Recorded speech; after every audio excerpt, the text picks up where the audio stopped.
Salut les maîtres zen! Dans cette vidéo, on va voir des concepts essentiels au bien-être de notre chien, mais qui sont souvent mal connus, voire mal utilisés. On va voir qu'est-ce que c'est que le stress, exactement, d'un point de vue scientifique, et qu'est-ce que ça provoque dans le corps de notre chien. Et on va voir qu'est-ce que c'est que l'immersion dans le cadre de l'éducation canine, et quels sont les désavantages de cette méthode très souvent utilisée sans même des fois savoir qu'est-ce que c'est vraiment. Cette vidéo fait d'autant plus de sens si vous avez déjà vu la vidéo précédente sur l'échelle de Suzanne Friedman qui nous explique les différents types de méthodes d'éducation canine de la moins invasive à la plus invasive. Et aujourd'hui, on va justement parler d'une des méthodes invasives qu'on ne souhaite pas utiliser en éducation positive qui s'appelle l'immersion.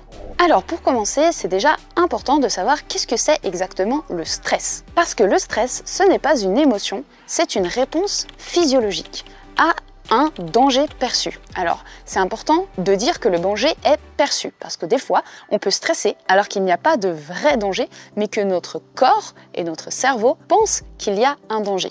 Des fois, on peut stresser pour un examen alors que finalement, il n'y a pas de danger de vie ou de mort. Donc le stress, c'est un mécanisme physiologique complexe qui aide à réguler le chien pour l'aider à retrouver un état d'équilibre. Et il se compose de 3 phases. La première phase d'alarme, la deuxième phase de résistance et la troisième phase d'épuisement.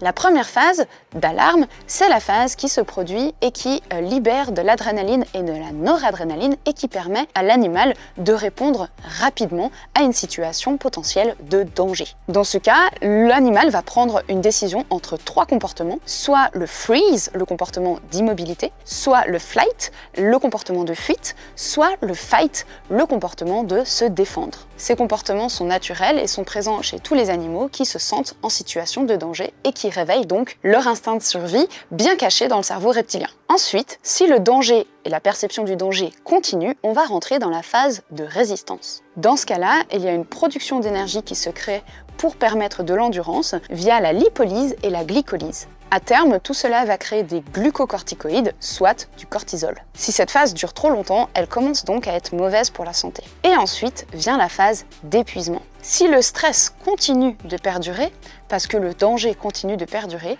le corps n'est pas fait pour être en état de stress sur du long terme et du coup il va se fatiguer, il va s'épuiser et il va perdre par exemple en défense immunitaire. Donc ce qu'il faut comprendre de ça, c'est que le stress, c'est normal, c'est naturel et ça peut nous sauver la vie. Ça nous permet d'avoir des réflexes, d'avoir des sens exacerbés, par exemple une meilleure vue pendant un moment, plus de force, plus de vitesse, etc.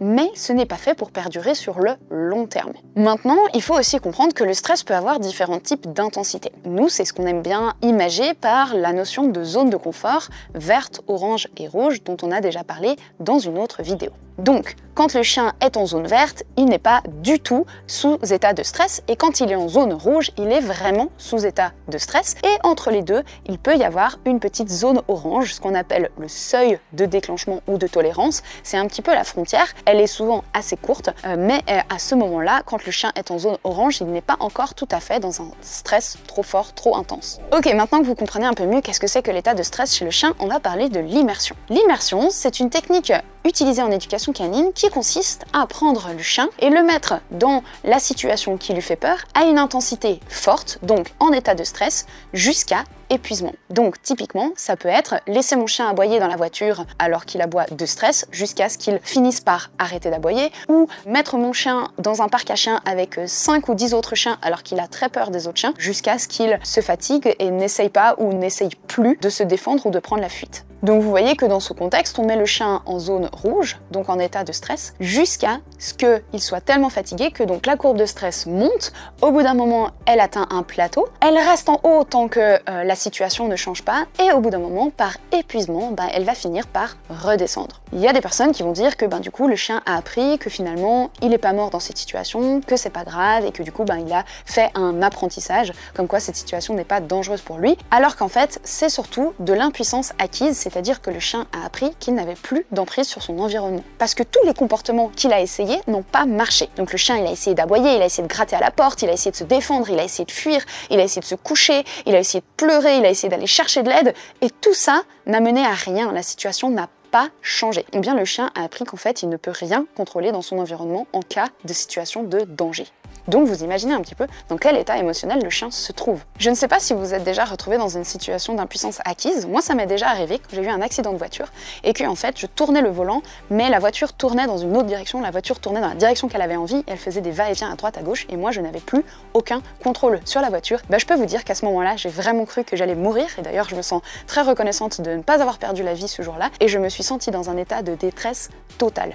C'est vraiment pas quelque chose d'agréable. Je ne pense pas que c'est franchement une manière d'apprendre à nos chiens que ce n'est pas dangereux de rencontrer des chiens, de rester seul à la maison, de rester dans la voiture, etc. Donc, ce qui se passe ensuite pour le chien, c'est que la prochaine fois qu'il va se retrouver dans la même situation, eh bien, il n'osera pas agir. Donc, il n'osera pas utiliser les stratégies qu'il a utilisées par le passé, peut-être d'aboyer, de tirer sur la laisse, de prendre la fuite, etc. Parce qu'il a découvert que ça ne marchait pas. Et du coup, il va juste ne plus rien faire et attendre que ça passe. C'est un comportement que l'on peut voir par exemple sur les animaux de laboratoire, parce qu'en fait, ils sont dans une cage, ils peuvent plus rien faire, ils ont déjà essayé de sortir de la cage, de fuir, de se défendre, etc. Mais rien ne marche parce que l'emprise humaine est plus forte qu'eux et du coup, ils ont complètement lâché prise et ils n'essayent même plus de se défendre. Je pense que vous imaginez assez facilement les effets secondaires d'une telle méthode. Donc on peut voir déjà du pessimisme, c'est-à-dire que l'animal commence à ne plus croire en fait qu'il peut avoir une emprise sur le monde et donc même dans d'autres situations, la prochaine fois que il va rencontrer une difficulté,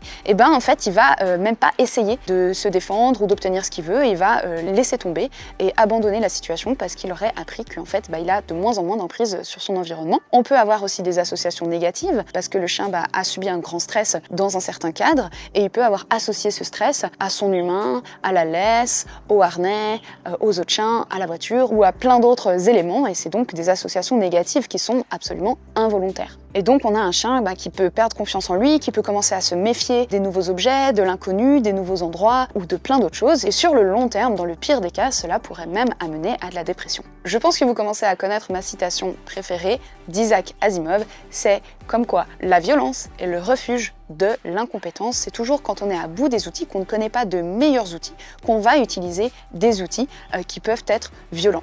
Donc la bonne nouvelle dans tout ça, c'est qu'on peut faire autrement. On n'est pas du tout obligé de passer par l'immersion pour réapprendre à notre chien à ne plus avoir peur, à ne plus aboyer, à ne plus tirer en laisse, à ne plus détruire sa maison. C'est déjà dans les années 1970-1970 que l'on a découvert la théorie de l'impuissance acquise ou l'impuissance apprise ou la détresse acquise, détresse apprise. Tout ça, c'est la même chose, qui démontre donc les effets négatifs de l'utilisation de ce type de méthode. Donc, même si l'immersion en soi ne paraît pas toujours violente, parce qu'on n'est pas en train de taper le chien, forcément, etc., ça peut être juste le laisser enfermer quelque part, le laisser attacher quelque part. En vrai, psychologiquement, elle est très violente, parce que, imaginez-vous, enfermé avec votre pire phobie, je sais pas, que ce soit la peur du vide, que ce soit dans un ascenseur, que ce soit au milieu d'une foule si vous avez peur des gens, et que vous soyez enfermé dans cette situation et que vous ne puissiez ni en sortir, ni vous échapper, ni rien faire pour vous défendre. Et même si ce n'est pas forcément votre pire phobie, je pense que personne n'aurait envie d'être enfermé dans un ascenseur sans pouvoir en fait en sortir, se défendre ou faire quoi que ce soit. Ok, maintenant que je pense que vous avez compris qu'est-ce que c'est que l'immersion, même si elle est rarement appelée comme ça, et quels sont les problèmes liés à l'immersion, vous allez me dire, ok, qu'est-ce qu'on fait? Et c'est là que je vais pouvoir vous aider. Donc, à la place de l'immersion, les méthodes modernes et respectueuses vont proposer de faire une désensibilisation graduelle. La désensibilisation graduelle, c'est au lieu de prendre le chien en zone verte et de le mettre au milieu de la zone rouge, c'est de prendre mon chien en zone verte et de l'amener juste au début de la zone orange. C'est-à-dire que je veux exposer mon chien au stress. Ça, c'est sûr que si je l'amène jamais dans la difficulté, que je ne sors pas de sa zone de confort, la zone de confort ne va pas grandir. Donc je dois l'exposer à un stress, mais un stress très léger en intensité et que le chien peut gérer et à un temps qui n'est pas trop long. Donc je ne vais pas laisser mon chien dans cette situation et je vais lui montrer qu'il a du contrôle sur la situation. Je vais lui montrer qu'il peut développer une stratégie qui lui permet de se libérer de ce stress. Donc je vais apprendre à mon chien que par exemple, quand on croise un autre chien, il peut me regarder, s'asseoir, prendre de la distance et que dans ce cas-là, il n'y a pas de danger, le chien ne vient pas le voir. L'idée, c'est que le chien ne rentre pas en zone panique, survie du cerveau reptilien qui est la zone rouge, mais qu'il reste en zone orange pour pouvoir encore apprendre. Parce que quand on est en mode survie, on n'est plus du tout en train de faire des apprentissages. Ensuite, on va pouvoir progressivement augmenter l'intensité, donc par exemple se rapprocher de la chose qui fait peur du chien, et petit à petit, c'est pour ça que l'on appelle ça une désensibilisation graduelle, petit à petit, on va pouvoir désensibiliser notre chien à ce qui lui fait peur. Exactement de la même manière que l'on peut faire une désensibilisation pour un humain qui aurait peur du vide, qui serait très agoraphobe, etc. Alors cette méthode, elle a aussi ses désavantages. Alors, elle n'a pas d'effet secondaire sur le chien, elle n'est pas invasive pour le chien, comme on l'a vu dans la vidéo de la hiérarchie de Suzanne Friedman.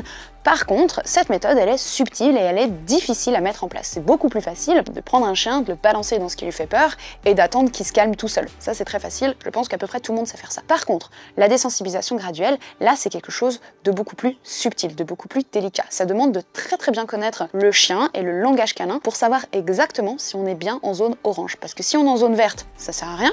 Et si on est en zone rouge, ça ne va pas non plus. Donc c'est vraiment quelque chose qui est subtil et qui demande d'avoir un bon dosage, et pour ça il faut avoir une excellente connaissance de l'espèce canine, du langage du chien, et savoir comment s'adapter, réagir, et ça demande beaucoup d'expérience. Pour pouvoir apprendre toutes les subtilités de la désensibilisation graduelle, si vous voulez le faire vous-même ou vous faire accompagner d'un professionnel, vous pouvez vous inscrire à notre formation en ligne SOS Chien Sensible. Dans cette formation, on rentre vraiment en détail sur qu'est-ce que c'est que la désensibilisation graduelle d'un point de vue scientifique, quels sont tous les outils et toutes les choses que l'on peut mettre en place concrètement, les exercices que vous pouvez faire avec votre chien, ainsi que des outils comme des tableaux à remplir pour vous permettre d'avoir le suivi des protocoles que vous allez mettre en place avec votre chien pour bien pouvoir suivre votre désensibilisation progressivement, parce que c'est vraiment ça la clé de la réussite d'une désensibilisation graduelle. Voilà, donc si on regarde ces deux méthodes, moi je pense que ce qui est très important de se poser comme question, c'est même pas quelle est la plus efficace.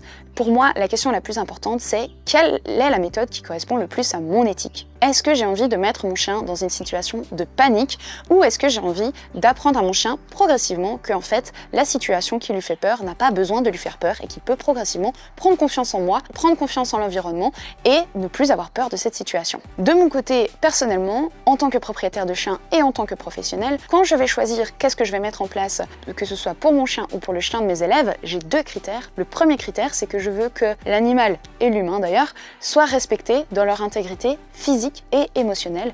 Et le deuxième critère, c'est que je veux que ce que je mette en place ait des résultats qui soient solides et qui soient sur le long terme, sans effets secondaires ou sans autres associations que je n'aurais pas maîtrisées et qui auraient pu arriver de manière involontaire. Et ces résultats, eh bien, je vais bien sûr les mettre en comparaison avec comment est-ce que le chien est au départ, parce que je pense qu'on ne peut pas changer un être vivant du tout au tout et qu'on a tous nos particularités, on a tous aussi notre bagage génétique. Et si j'ai un chien qui est ultra phobique de tout, eh bien, ce sera jamais un chien que je vais pouvoir amener au centre-ville de Paris tous les jours, H24, et qui soit heureux dans cette situation. Donc, mon objectif de résultat, ce n'est pas forcément d'avoir un chien parfait qui n'a plus jamais peur de rien, plus jamais aucun problème, mais c'est d'avoir un chien qui a énormément progressé sur le point de départ qu'il avait, tout en gardant sa personnalité en tant que chien, parce que chaque chien est unique, et c'est bien pour ça qu'on aime nos chiens, c'est parce qu'ils ont aussi leur petite sensibilité, leur petit tempérament, et que ça, on peut pas le changer à 100%. Voilà, donc j'espère que cette vidéo vous aura aidé à mieux comprendre qu'est-ce que c'est que l'immersion, qu'est-ce que c'est que la désensibilisation graduelle,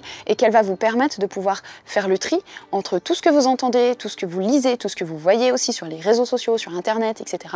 et que ça vous permette de pouvoir vous positionner. Si cette vidéo vous a appris quelque chose que vous savez pas, je vous serais ultra reconnaissante de la liker et surtout de vous abonner à la chaîne. C'est gratuit pour vous et pour moi, ça me permet de me faire connaître et donc déjà de pouvoir toucher d'autant plus de personnes et ensuite de pouvoir créer plus de vidéos pour continuer d'informer, de sensibiliser et d'éduquer un maximum de propriétaires canins aux méthodes les plus modernes et scientifiques possibles. Un grand merci pour votre soutien et à tout bientôt dans la prochaine vidéo.